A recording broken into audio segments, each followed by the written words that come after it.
Swayam Prabha. Digital India. Educated India.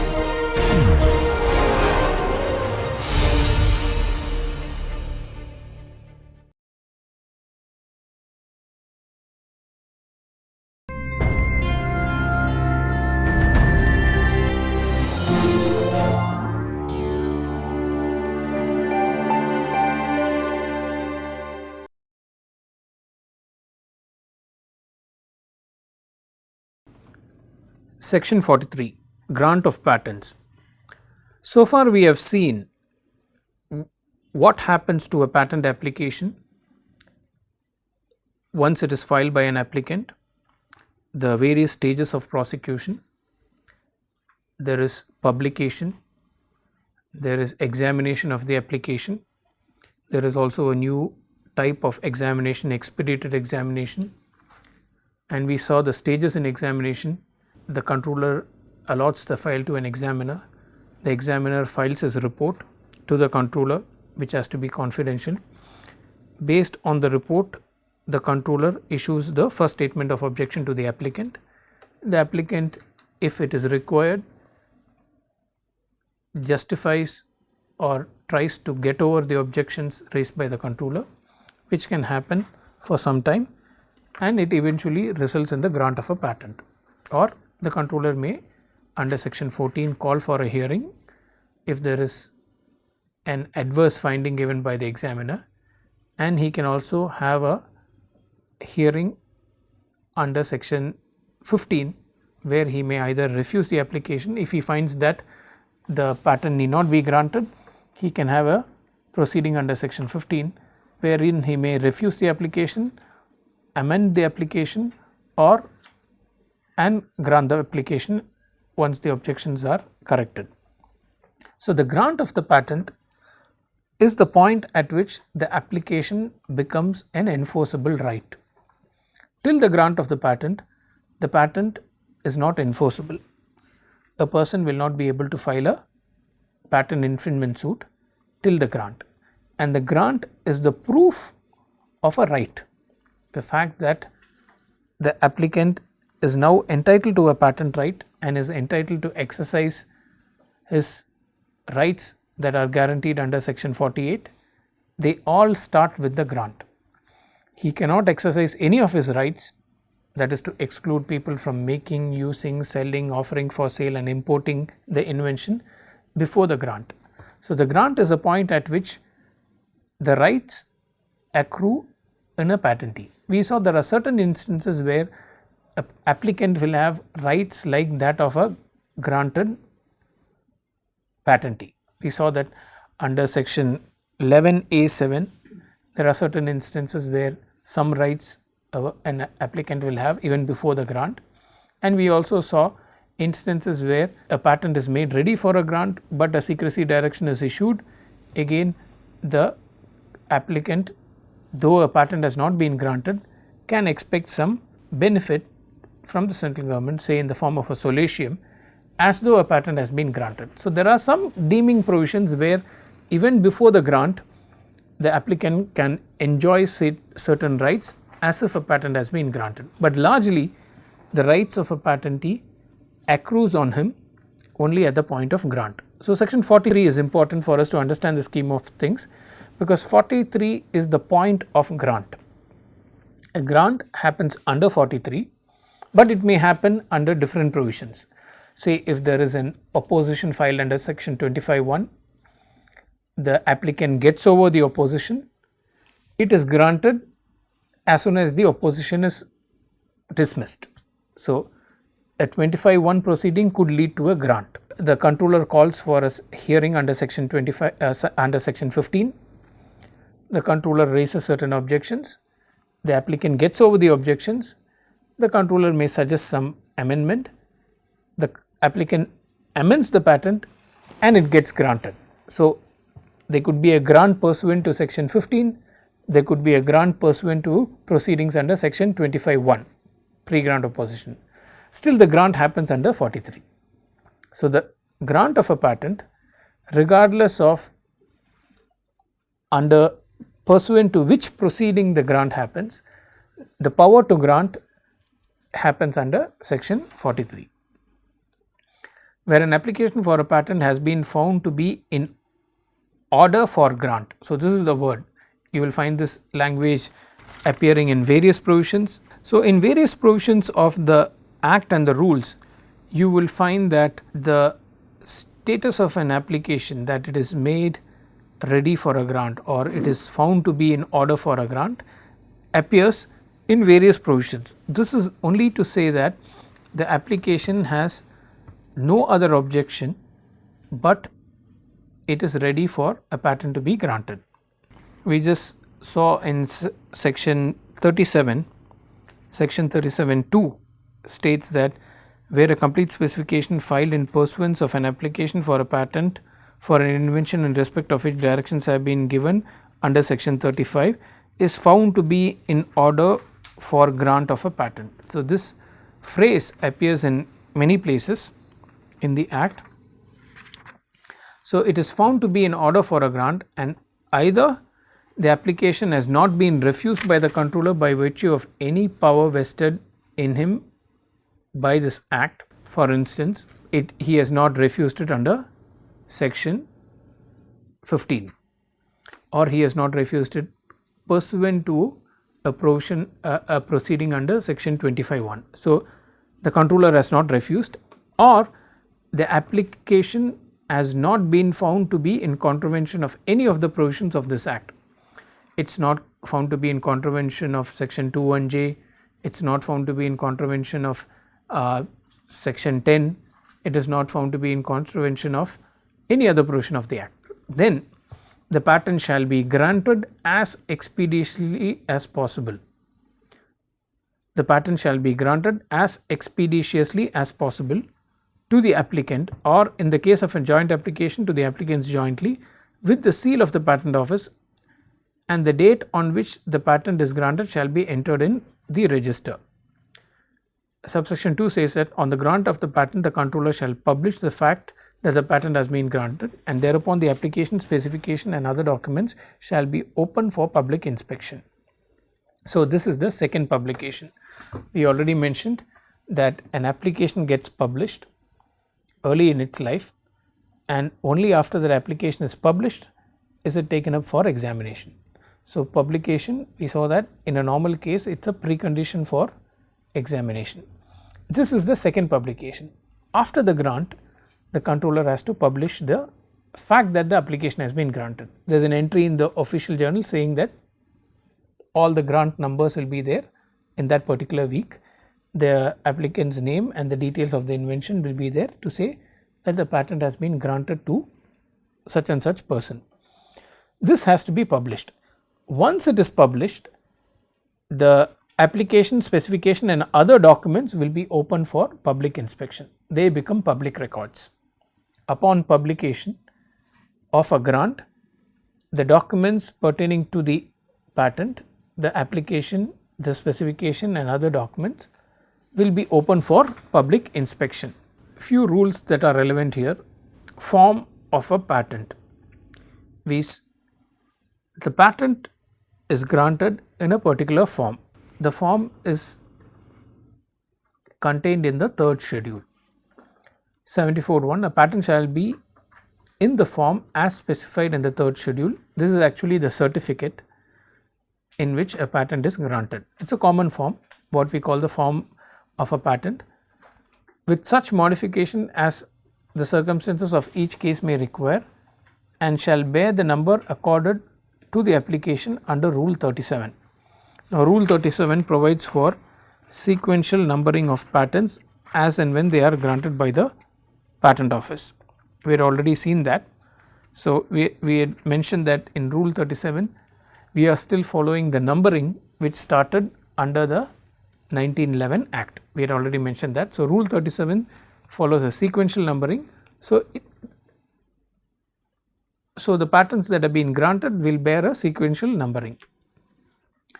2. The patent certificate shall ordinarily be issued within 7 days from the date of the grant under section 43.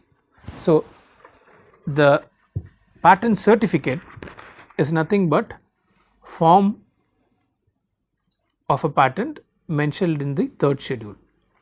So, the third schedule, when it is filled with the details of the application, becomes the patent certificate.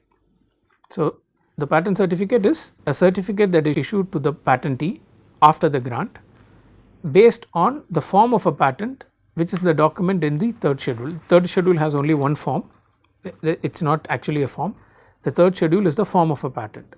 So, it is in that form the certificate is issued. You can look at the wording, it is in that form the certificate is issued. 74A, we had just seen that once the grant is published, the documents become available to the public. It is open for public scrutiny. Inspection of documents related to grant of a patent. After the date of publication of a grant, the application together with a complete specification and provisional specification, if any, the drawing, if any, abstract and other documents related thereto may be inspected at the appropriate office by making a written request to the controller and on payment of fee, and may obtain copies on payment of fee specified in first schedule. So, it becomes open.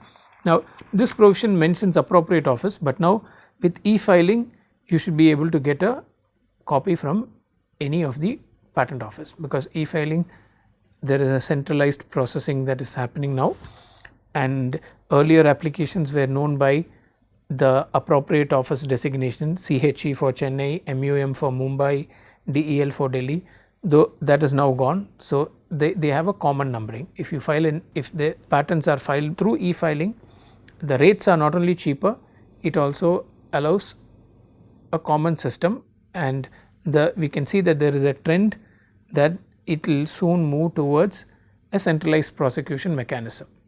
And the fact that the patent office now allows video conferencing will get to show that you could file a patent anywhere in India, you need not be where the patent office is, and you can also prosecute it, because now your prosecution will be through by way of call conference or by video conferencing, because that is now a part of the new amendment wherein you can.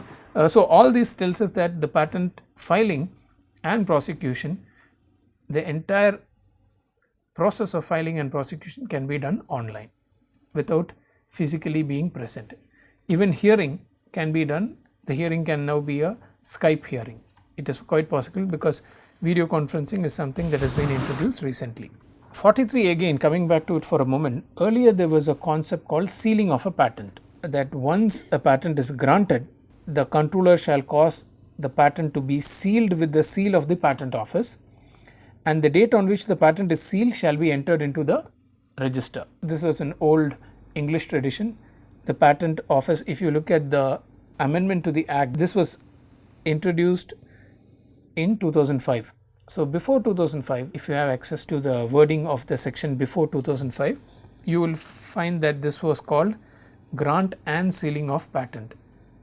Now, it is only called grant of patents, earlier it was called grant and sealing of patent. So, sealing was putting the patent office seal, and the date of sealing was entered into the register. Now, sealing is completely removed, though the word sealing still appears in the chapter on compulsory license. The sealing is removed, and what is entered is the date on which it is granted shall be entered in the register. So, the date on which it is granted is entered, not the date on which it is sealed. So, the sealing has been removed, it is no longer relevant.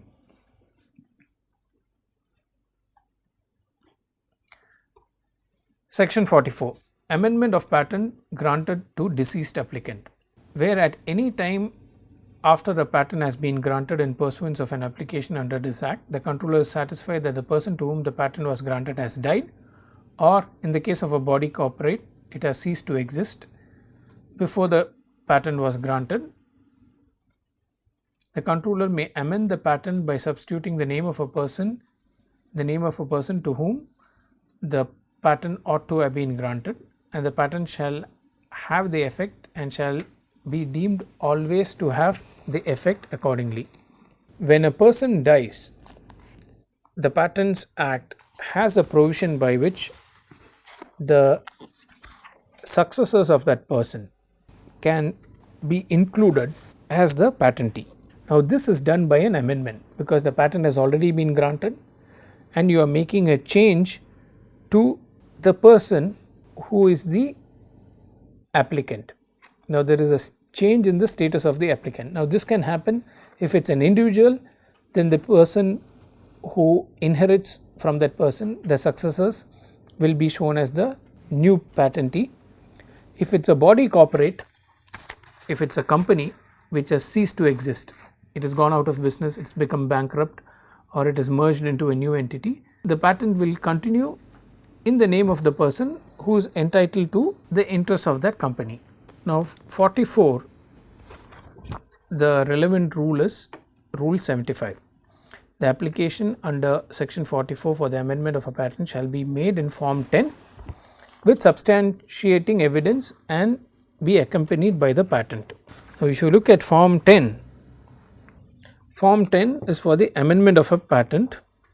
Now while filing form 10, you will have to also file documents as to how you are claiming an interest in the patent. So some evidence is required, substantiating evidence, which has to be filed along with the form 10. Now the point to note here is when you amend the name of an applicant who has passed away, then the amendment is using form 10.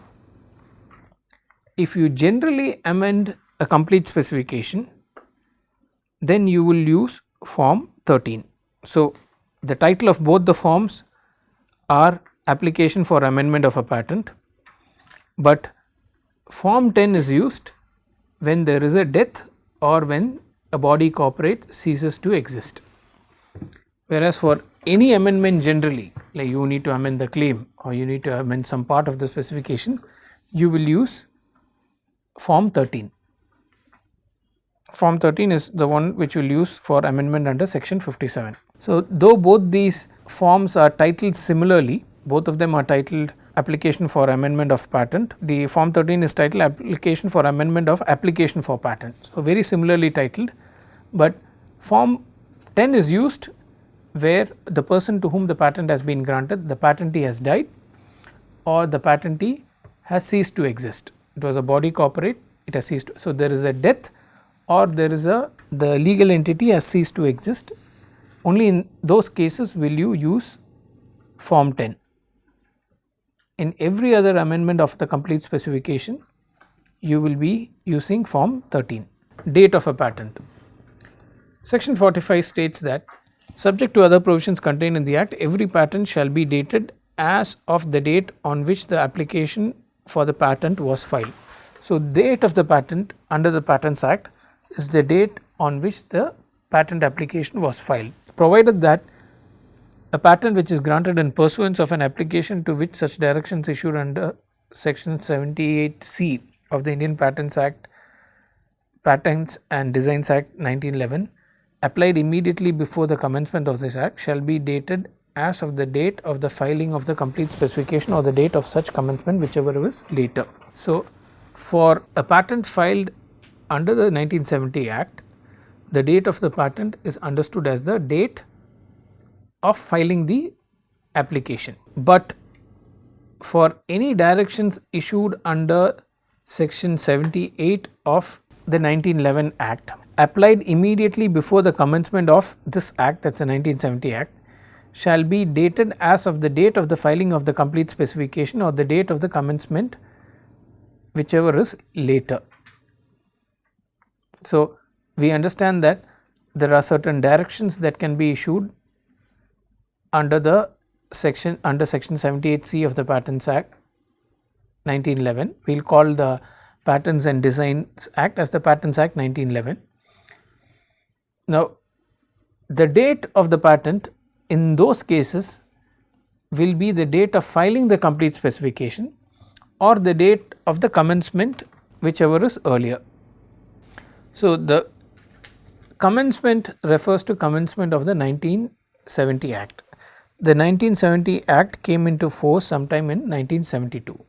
So the date of a patent for an application filed under the 1911 Act, which continued till 1972, then the date of the patent will be the date of commencement of that act or the date of filing of the complete specification.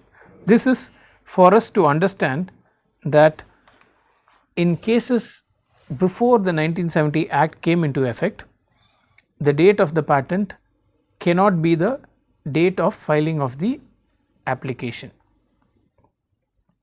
In such cases, we look at the date of filing the complete specification or date of commencement of the new act, whichever was later. So, this proviso is no longer relevant because we do not have any instance which will fall under this. The date of every patent shall be entered in the register. Now, we saw that the date of a patent is the date on which the application was filed, the filing date, that shall be entered in the register. Notwithstanding anything contained in this section, no suit or other proceeding shall be commenced or prosecuted in respect of infringement committed before the date of publication of the application. Now, we saw that you can file an infringement suit soon after a patent is granted, because you need to show the patent certificate for filing a infringement suit. Now, you could file for acts of infringement committed before the date of grant, but after the date of publication, because anything done before the date of publication, the person who committed that infringing action can take a plea that I did not know anything about the existence of the patent. So, that is a defense for a person to say that I did not know the patent existed, because notice of the patent comes to the public only on publication. So, those acts which an infringer did before the date of publication cannot be a cause for grievance. That is what 3 tells us, that anything contained, no suit or other proceeding shall be commenced or prosecuted in respect of infringement committed before the date of publication of application. So, though your date of patent is from the date of filing the application, between the date of patent and the date of publication of the application, the acts done by a person, they will not amount to infringement. So, the date of patent is the date on which the application is filed. From there, the first publication happens, what we call the time for publication of application, TPA. The date of patent till TPA, any act committed by an infringer will not amount to infringement. So, from the date of publication, you could ask for damages. If a person commits infringement, if he is put on notice and if he continues with the infringement, from the date of publication of the application, you could ask for damages, but you will only ask for damages when you file an infringement suit, which will be at the time of grant. So, because patent law goes back in time to grant certain rights and privileges, the ability of a person to file an infringement suit comes only at the point of grant, but at the point of grant he could file for acts done by the infringer after the patent application was published, because only then you can say that the infringer had some kind of a notice. Any act done before the publication of application cannot amount to infringement. Section 46, Form, Extent and Effect of Patent. Every patent shall be in the form prescribed and shall have effect throughout India. Now, Rule 74 gives us the form of a patent. We have already seen that. That is third schedule. 46(2), a patent shall be granted for one invention only. We had seen that if there are more than one invention, the controller can ask the applicant to file a divisional under section 16, provided that it shall not be competent for a person in a suit or other proceeding to take an objection to a patent on a ground that it has been granted for more than one invention. Now, in any proceeding, either before a controller or before a high court, you cannot raise an objection that the application or the patent has two inventions, because it is something that can be corrected at any time.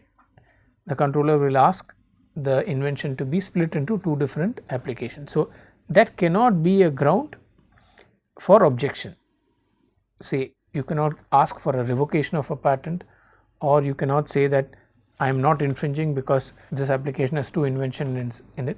That cannot be a ground for objection. It is a procedural thing, it can be rectified, and that cannot be a ground for objection in any case.